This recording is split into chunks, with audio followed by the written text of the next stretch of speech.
اس کو پتا چل گیا کہ میرے اوپر لباس نہیں ہے، اور خدا نے اس کو چھوڑا نہیں، بلکہ کیا کیا؟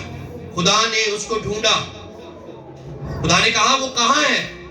اور آدم چھپ رہا تھا، لکھا کہ خدا نے اس کو ڈھونڈا، اور پھر خدا نے نہ صرف گرے ہوئے انسان کو، گناہ میں گرے ہوئے انسان کو ڈھونڈا، بلکہ اس سے بات بھی کی۔ اس نے کہا اے آدم تو کہاں ہے؟ خدا گناہ گاروں کو ڈھونڈتا ہے، ان سے بات کرتا ہے، اور ہمیں پتہ چلتا ہے کہ آدم کو نہ صرف ڈھونڈا بلکہ اس سے بات کی، بلکہ ان کے لیے لباس بھی تیار کیا۔ آدم کے لیے خدا نے لباس بھی تیار کیا۔ اس کا مطلب ہے کہ خدا انسان کی کیئر کرتا ہے، اس کا خیال رکھتا ہے۔ انسان گناہ میں گر بھی گیا، اس سے دور ہونا چاہا، دور بھی چلا گیا، لیکن خدا کی محبت یہ ہوئی کہ اس نے ان کا خیال رکھا، ان سے کلام کیا، ان کو ڈھونڈا اور ان کا کیئر کیا، ان کا خیال رکھا، ان کے لیے لباس بھی بنایا۔ اور یہ خدا کی محبت ہے۔ اس محبت کے لیے زوردار تالیاں کہ خدا کرسمس کے موقع پر مجھ سے اور آپ سے بھی ایسی محبت کرتا ہے۔ ہم خدا کی محبت کو دیکھتے ہیں، ہمیں پتہ چلتا ہے کہ مصرف بیٹے کی محبت، مصرف بیٹے سے محبت باپ کی۔ کیا کر رہا تھا بیٹا؟ اس نے اپنے باپ سے اپنی جائیداد کا حصہ لیا، اپنی ساری چیزیں اس نے کہا کہ مجھے دے دو جو میرا بنتا ہے۔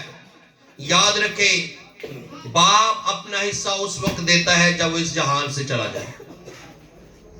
بیٹے وراثت تب لے سکتے ہیں جب باپ زمین سے چلا جائے، اس سے پہلے نہیں۔ اگر کوئی ڈیمانڈ کرتا ہے، مانگتا ہے، تو کلام کے خلاف بات ہے یہ، پھر یہ شرمندگی کی بات ہے۔ اس کا مطلب ہے کہ وہ اپنے زندہ باپ کو ڈکلیئر کرتا ہے کہ وہ مردہ ہے۔ وہ اپنے زندہ باپ کو یہ کہتا ہے کہ تم مردہ ہے، تم میرا حصہ دے۔ مصرف بیٹے نے بھی یہی کیا، اس نے اپنے باپ سے کہا کہ میرا جو بنتا ہے وہ مجھے دے، حالانکہ اس نے کچھ بھی نہیں کمایا تھا، نہ اس نے محنت کی، نہ کوئی جائیداد بنا کر دی، نہ ہی وہ، اس کے باپ نے اس کو پالا، اس کو بڑا کیا، اس کے لیے اس نے کام کیا، اور اس نے اپنے بیٹے کے لیے ساری آسائشیں دی۔ اور جب بیٹا بڑا ہو گیا، قوت میں آ گیا، طاقت میں آ گیا، زیادہ سمجھدار ہو گیا، تو پھر کہتا ساڈا حصہ دو، ہماری جائیداد جو ہے ہمیں دے۔ اور باپ کی محبت دیکھے، باپ ساری دنیا سے کہتے ہیں جنگ جیت سکتا ہے، لیکن اگر کوئی کسی سے جنگ ہارتا ہے تو وہ اپنی اولاد کے ہاتھوں سے ہار جاتا ہے۔ اور باپ کی محبت دیکھیں، باپ نے کیا کیا؟ باپ نے مصرف بیٹے کو جو کچھ مانگا اس کو دے دیا۔ اس کو کہا لے جا جو کچھ تیرا ہے، تو چاہتا ہے کہ یہ زمین تیری ہے، اور اس نے وہ لی، نہ صرف لی بلکہ اپنے باپ کی حکم عدولی یہ کی، اس کی بےزتی یہ کی کہ اس کو بیچ بھی ڈالا۔ اگر لے لیتا، اس میں رہتا تو باپ خوش ہوتا کہ چلے اپنا کر رہا ہے، اپنے گھر میں ہے۔ اس نے جگہ بھی لی، اپنے باپ سے چھینی بھی، اپنے بھائی سے بھی دشمنی ڈالی، اور پھر اس نے بیچ ڈالا، اس زمین کو بیچ کر، اس جائیداد کو بیچ کر، اور پھر وہ اس ملک کو چھوڑ کر چلا گیا۔ لیکن خدا کی محبت دیکھیں کیا کیا؟ وہاں ہر روز وہاں کھڑا ہوتا اور انتظار کرتا کہ ایک دن میرا بیٹا لوٹ آئے گا۔ اس نے انتظار کیا کہ یہ بیٹا میرا لوٹ آئے گا۔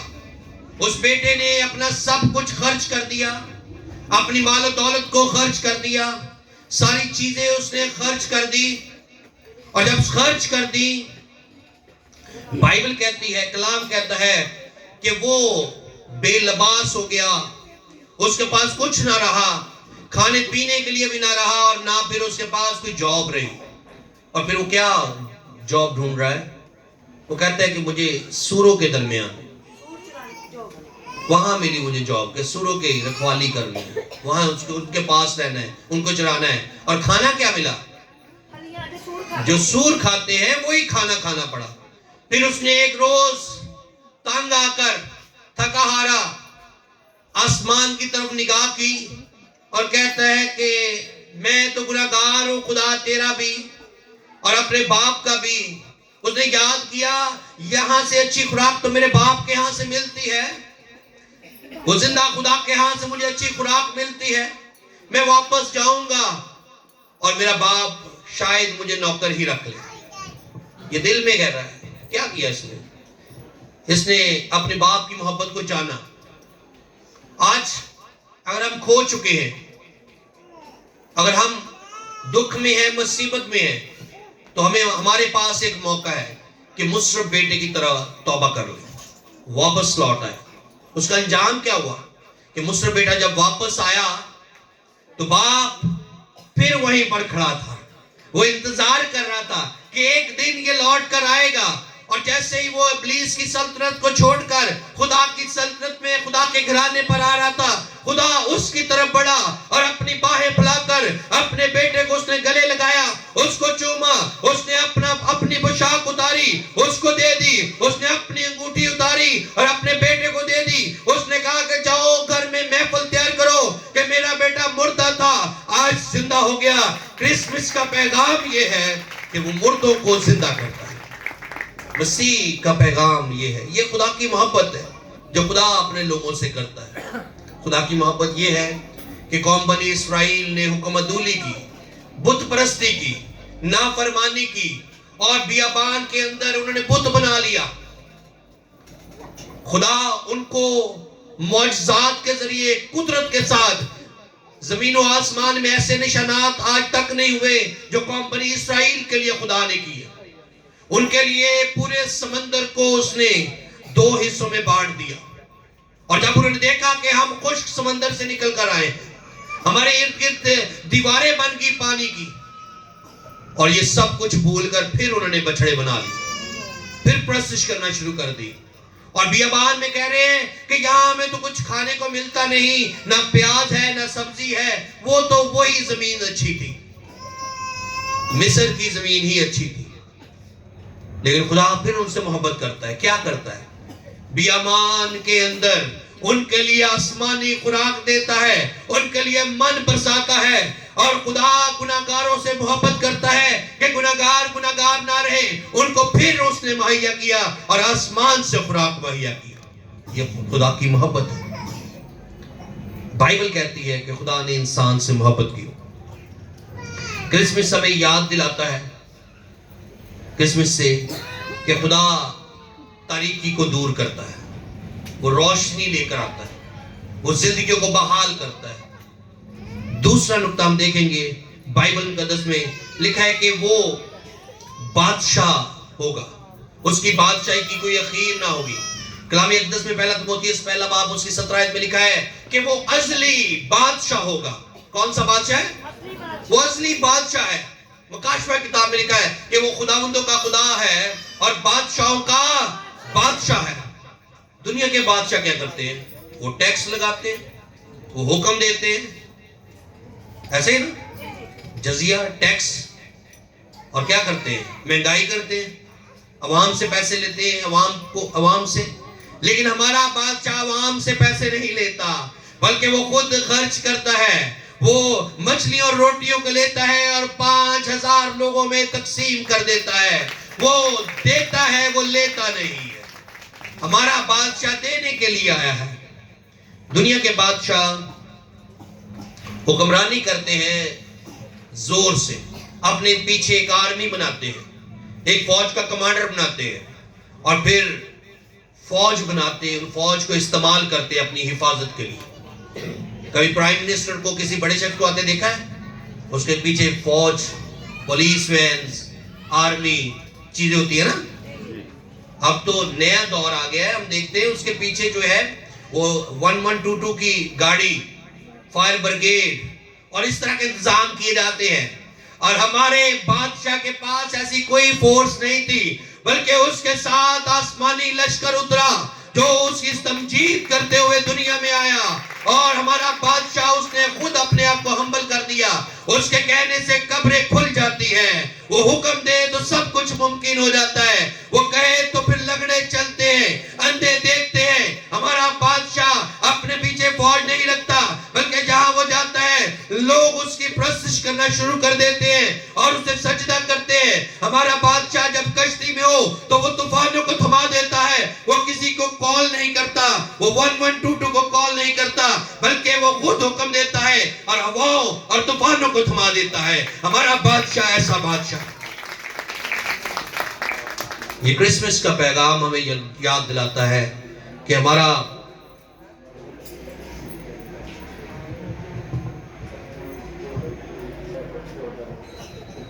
بادشاہ جو ہے وہ اصلی بادشاہ ہے، جس کی بادشاہی کی کوئی اخیر نہیں ہوگی۔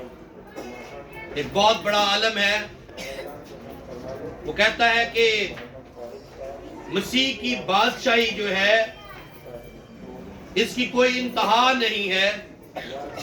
اور پھر نپولین بوناپارٹ فرانس کا ایک بہت بڑا جنرل گزرا ہے، اور وہ فوج کا سربراہ تھا، اور بڑی بڑی جنگیں اس نے لڑی ہیں، اور اس نے جنگوں میں علاقوں کو فتح کیا،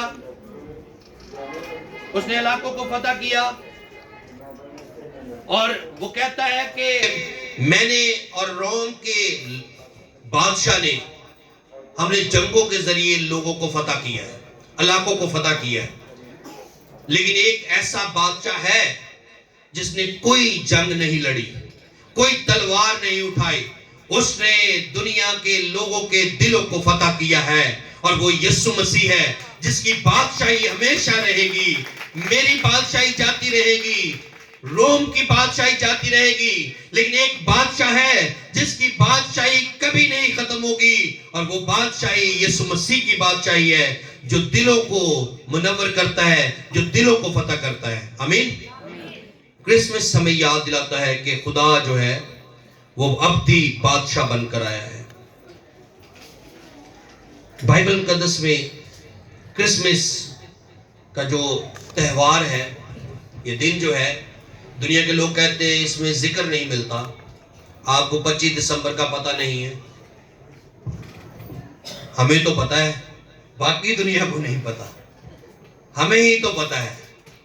لکھا ہے بائبل میں غلاطیوں 4:4 میں کہ جب وقت پورا ہو گیا تو خدا نے اپنے بیٹے کو دنیا میں بھیجا۔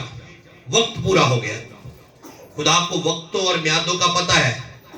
یسوع مسیح سے پہلے قبل از مسیح، اور یسوع مسیح کے بعد از مسیح، زمانوں کی پہچان اس سے ہے، زمانے اس کے نام سے جانے جاتے ہیں۔ یہ BC اور AD لکھا جاتا ہے، Anno Domini, in the year of the Lord، مسیح کے سال سے۔ آپ دنیا کا کوئی بھی کام مسیح کی پیدائش کے بغیر نہیں کر سکتے۔ آپ کا ID کارڈ نہیں بن سکتا، آپ بینک سے پیسے نہیں لے سکتے، آپ دنیا کے معاملات نہیں کر سکتے جب تک آپ مسیح کے پیدائش کے کیلنڈر کو نہیں مانتے۔ اس کے کیلنڈر کو مانیں گے، اپنی ڈیٹ آف برتھ اس کے مطابق لکھوائیں گے، اینو ڈومنی کے مطابق، AD کے مطابق اپنی ڈیٹ آف برتھ لکھوائیں گے، تو آپ کا ID کارڈ بنے گا، آپ کو جاب ملے گی، آپ کو کاروبار ملے گا، اور آپ دنیا کے اندر ٹریول کر سکتے ہیں، کہیں بھی آ جا سکتے ہیں۔ اور یہ سب کچھ یسوع مسیح کی ذات اقدس کی وجہ سے ہے کہ وہ دنیا میں آیا تھا۔ اسی وجہ سے ہم اس کرسمس کو مناتے ہیں اور اس کی خوشی میں شامل ہوتے ہیں۔ آمین۔ بائبل مقدس میں لکھا ہے کہ وہ عجیب مشیر، خدا قادر، ابدیت کا باپ اور سلامتی کا شہزادہ ہے۔ وہ پیس لے کر آتا ہے، سلامتی لے کر آتا ہے۔ وہ لڑائی جھگڑا نہیں کرتا، بلکہ اگر کوئی لڑائی جھگڑا کرے تو وہ گرے ہوئے کانوں کو بھی لگاتا ہے۔ ایسا ہی نا؟ کہاں پر لگایا کان؟ کس نے کان اتارا تھا؟ گتسمنی باغ میں پترس نے کان اتارا، اور یسوع نے کیا کیا؟ کان دوبارہ لگا دیے۔ جو گر جاتے ہیں کان، جو سنتے نہیں بائبل، خداوند ان کو پھر کان لگاتا ہے کہ یہ کلام سنیں۔ خدا محبت کرتا ہے، اور وہ سلامتی کا شہزادہ ہے۔ لوگوں نے پیغام بھیجے، لوگوں نے کہا کیا تو بادشاہ ہے؟ اس کی عدالت کی، کیا تو یہودیوں کا بادشاہ ہے؟ اس نے کہا تو خود مجھے کہتا ہے کہ میں یہودیوں کا بادشاہ ہوں۔ وہ میرا اور آپ کا بادشاہ ہے، اور وہ سلامتی کا بادشاہ ہے۔ اس نے بادشاہ کے سامنے کھڑے ہو کر بھی یہی کہا کہ تو خود کہتا ہے۔ اور اس بادشاہ کو جو سلامتی کا شہزادہ ہے، اس کو سجدے کرنے کے لیے پوری دنیا سے لوگ گئے۔ کیا لکھا ہے بائبل میں؟ کیا لکھا ہے کہ مجوسی اس کو سجدہ کرنے آئے۔ انہوں نے کہا ہم نے اس کا ستارہ دیکھا ہے، اور وہ ستارہ جہاں ٹھہرا ہے ہم اس کو سجدہ کرنے آئے۔ کس کو کہا تھا؟ بادشاہ کو کہا۔ ایک بادشاہ کے آ کر سامنے آ کر رومی بادشاہ کے سامنے آ کر ہیرودیس کے سامنے آ کر کہا کہ ہم تجھے سجدہ کرنے ہم اس بادشاہ کو سجدہ کرنے آئے ہیں جس کا ستارہ چمکا ہے, جس کی روشنی ہم تک پہنچی ہے. ہم اس بادشاہ کو سجدہ کرنے آئے ہیں. اور یہ بڑی جرات کی بات ہے بادشاہ کے آگے کہنا کہ تجھے سجدہ کرنے نہیں آئے, ہم تو اس کو سجدہ کرنے آئے ہیں. یہ کیسی بڑی بات ہے. اور وہ باہمت لوگ تھے جنہوں نے اعلان کر دیا کہ ہم اس بادشاہ کو سجدہ کرنے آئے ہیں. آج لوگ اپنا نام بدل لیتے ہیں ڈر اور خوف سے, مسیح نہیں لکھواتے, بتاتے نہیں ہیں. میں اکاڑا کے اندر بے شمار لوگوں سے ملا ہوں اور وہ لوگ اپنا نام آدھا بتاتے ہیں. میرا نام کیا ہے؟ صادق. میں نے کہا پورا نام بتائے. جی صادق. نہیں, میں نے کہا آپ کے باپ کا بھی نام ہوگا کوئی نہ کوئی. ہاں جی سیموئل. پھر بتاتے ہیں. اور میں نے بے انتہا دیکھا ہے لوگ ڈرتے ہیں. ارے آپ مسیحی لوگ ہیں, خدا کے لوگ ہیں, اچھے طریقے سے, بہترین طریقے سے, بہادری سے بتایا کرے کہ ہم مسیحی ہیں. میرا نام جو ہے وہ ندیم مسیح ہے, میرا نام جو ہے وہ بابر مسیح ہے, میرا نام تابش مسیح ہے. آپ اس کا اعلان کریں. جب آپ اعلان کریں گے تو وہ بادشاہ کہے گا کہ اگر تمہیں پتہ چل جائے اس بادشاہ کا تو مجھے بھی بتانا, میں بھی اس کو سجدہ کروں گا, میں بھی اس کے سامنے آ کر جھکوں گا. انہوں نے کہا ٹھیک ہے, ہم چاہتے ہیں اس کو ڈھونڈتے ہیں. جب ان کو بادشاہ مل گیا ان کو سجدہ انہوں نے اس کو کیا. وہ ستارے کی رہنمائی میں آئے لیکن واپس ستارے کی رہنمائی میں نہیں گئے. لکھا ہے کہ انہوں نے خواب میں دیکھا کہ اس راستے سے واپس نہیں جانا, اب تم دوسری راستے سے اپنے ملک کو چلے جاؤ. جو خدا کے ڈھونڈتے ہیں خدا ان کے لیے راستے بتاتا ہے, ان کی جانوں کو بچاتا ہے, ان کو بتاتا ہے کہ تم نے کس راہ سے جانا ہے. اور خدا نے ان کو بچایا, ان مجوسیوں کو اپنی ہدایت میں, اپنی روشنی میں, اپنے نور میں چلایا اور ان کو سلامتی سے ان کے ملک میں بھیجا. اور وہی پہلے مسیح ایشیا کے مسیح کہلائے جنہوں نے مسیح کو سجدہ کیا. آج میں نے اور آپ نے بھی مسیح کو سجدہ کرنا ہے. آج میرے لیے اور آپ کے لیے بھی پیغام ہے. ہم کس کو سجدہ کرتے ہیں؟ ہم اپنے معاملات کو سجدہ کرتے ہیں, ہم دولت کو سجدہ کرتے ہیں, ہم اپنے تکبر کو سجدہ کرتے ہیں. ہم نے ان کے بت بنائے ہوئے ہیں کہ مجھ سے بڑا اور کوئی نہیں ہے, مجھ سے زیادہ طاقتور کوئی نہیں ہے, مجھ سے زیادہ ایجوکیٹڈ اور کوئی نہیں ہے. اور ہم انہی باتوں میں مصروف رہتے ہیں, مجھ سے زیادہ کوئی کام نہیں کر سکتا. آپ دیکھیں وہ مجوسی جس کو سجدہ کرنے آئے اپنے سارے معاملات چھوڑ کر آئے, اپنی ساری چیزیں چھوڑ کر آئے. اور وہ عالم لوگ تھے, انہوں نے وقت نکالا اور انہوں نے مسیح کو سجدہ کیا. آج میرے لیے اور آپ کے لیے پیغام ہے کرسمس پہ کہ ہم نے اپنی دنیا کے معاملات کو چھوڑنا ہے اور اس کرسمس کے پیغام کو لے کر جانا ہے. کرسمس کا پیغام اندر کی تبدیلی ہے, دل کی تبدیلی ہے. ہم اس راہ سے تو آئے تھے دیکھنے کے لیے مسیح کو, لیکن دوسری راہ سے ہم نے جانا ہے جو خدا بتاتا ہے. اگر آپ یہاں پر آئے ہیں, ہم نے توبہ نہیں کی, تو آج ہمارے پاس وقت ہے ہم توبہ کریں اور ہم خدا کے خاندان میں شامل ہوں, بپتسمہ لیں, نجات کا تجربہ حاصل کریں اور پھر مسیح کے ساتھ وفاداری سے زندگی بسر کریں. اب یاد رکھیں مسیح بچہ بن کر نہیں آئے گا, اب وہ چرنی میں نہیں آئے گا. وہ گناہگاروں کے لیے آیا ضرور ہے تاکہ گناہگار نہ رہے. اب وہ عدالت کرنے کے لیے آئے گا. ہمارا بادشاہ اب عدالت کرے گا, وہ راست بازوں کو ناراستوں سے جدا کرے گا, وہ ان کو لینے آئے گا. اور یہی وہ حقیقی بادشاہی ہے جس میں وہ ہم کو شامل کرے گا. جو اس کے لوگ ہیں وہ اڑ کر اس کا استقبال کریں گے, اور ہم جو اس کے راست باز لوگ ہیں, ہمارا ایمان ہے کہ ہم اگر ایمان پر قائم رہتے ہیں تو ہم اس کی بادشاہی میں شامل ہوں گے. مسیح یسوع میں آپ سب کی سلامتی ہو. آپ کو بڑا دن اور کرسمس کی خوشیاں مبارک ہوں. ہم بے حد شکر گزار ہیں سب لوگوں کے لیے. آج ویری امپورٹنٹ ڈے ہے ہمارے چرچ کا, اور یہ پہلی عبادت ہے جو ہم نے اپنے چرچ بلڈنگ میں کی ہے. رات کو کی ہے 24 کو, اور یہ 24 دسمبر 2025 کو ہم نے اپنے چرچ کی جو پہلی عبادت کی. تب ہم یہ بنا رہے تھے تو اس کی بنیادوں میں ہم نے مسح کر کے تیل ڈالا. میرے ساتھ خادم تھے, وہ آئے نہیں یہاں پر, آج ان کی گواہی بھی تھی, لیکن وہ اپنے چرچ میں ہیں, پاسٹر شمون. تو آج ہم اپنے چرچ میں 2 لوگوں کو سلیکٹ کیا ہے ان کو ایلڈر بنانے کا, اور میں امید کرتا ہوں کہ اپریل تک ہمارے ساتھ کچھ اور لوگ جڑ جائیں گے, پھر ہم ان کو بھی ایلڈر بنائیں گے. بھائی نبیل ہیں, ٹھیک ہے نا, ہم آپ کو اپنے چرچ کے ایلڈر بنائیں گے, آپ کے پاپا کو بھی, ٹھیک ہے, لیکن شرط یہ ہے کہ آپ ادھر آئیں گے, ٹھیک ہے نا. شرط کیا ہے کہ میری محبت ہے, آپ کی محبت بھی ہے کہ آپ اس کو جوائن کریں. آج ہمارے درمیان بھائی شاہد موجود ہیں, اب ان کو چرچ کا ایلڈر ڈیڈیکیٹ کریں گے. یہ ہمارے چرچ کے ایلڈر ہوں گے, اور اس کے ساتھ ہمارے بزرگ ہیں انکل ایلبرٹ, وہ بھی آئیں گے. ہم ان دونوں کو جو ہے چرچ کے ایلڈر مقرر کریں گے. ان دونوں کی گواہی ہے, انکل بڑے وفادار ہمارے ساتھ چلتے رہے ہیں. بھائی شاہد کی وفاداری دیکھی ہے, یہ پچھلے 1 سال سے ریگولر ان کی مسز اور ان کے بچے ہمارے ساتھ کمیٹڈ رہے ہیں, اور انہوں نے خوب, خداوند نے پھر ان کو خوب ترقی دی, انہوں نے بڑی بلیسنگ پائی ہے. سسٹر کی گواہی بھی ہے, نرین کی 2-3 دفعہ گواہی بھی دے چکے ہیں کہ خدا نے ان کے حالات دنوں میں چینج کیے ہیں اور چیزیں اپنی درست سمت میں گئی ہیں. اور ہم بھائی طارق کو تو میں آپ کو بتانا چاہتا ہوں کہ میں نے آج تک چرچ کے اندر ڈیڈیکیٹ نہیں کیا تھا, لیکن ایک روز میں دعا کر رہا تھا اور پھر خدا کا پاک روح مجھ سے بولا, اور پھر میں نے بھائی طارق کو کہا تھا کہ آپ ہمارے چرچ کے ایلڈر ہوں گے, آپ کو خدا نے شفا دینی, آپ نے ٹھیک ہو جانا ہے. کل رات اس کا آپریشن, کل دوپہر کو اس کا آپریشن ہوا ہے اور وہ کامیاب ہوا ہے. پھر اس کی مما نے مجھے کال کی, باجی نے بتایا کہ وہ ہوش میں آ گیا اور پانی مانگ رہا ہے, اور یہ علامت تھی کہ اس کا آپریشن کامیاب ہو گیا. ہم دعا کریں گے اس کے لیے کہ خدا اس بندے کو جلد کھڑا کرے, اور اس کے بعد ہم اس کو بھی ڈیڈیکیٹ کریں گے. آئے اپنے سر کو جھکائیں.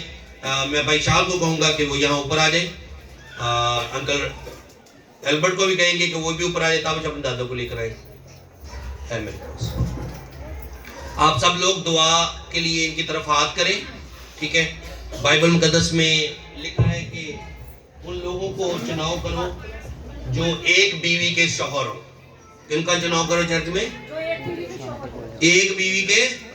ایسا شخص ہرگز ایلڈر اور خدا کا خادم نہیں ہو سکتا جو ایک سے زائد بیویاں رکھتا ہو, یا ایسی خادمہ کوئی مقرر نہیں ہو سکتی جو ایک سے زیادہ شوہر رکھتی ہو. اور ایسا شخص جس کی زندگی میں پاکیزگی نہیں, وہ بھی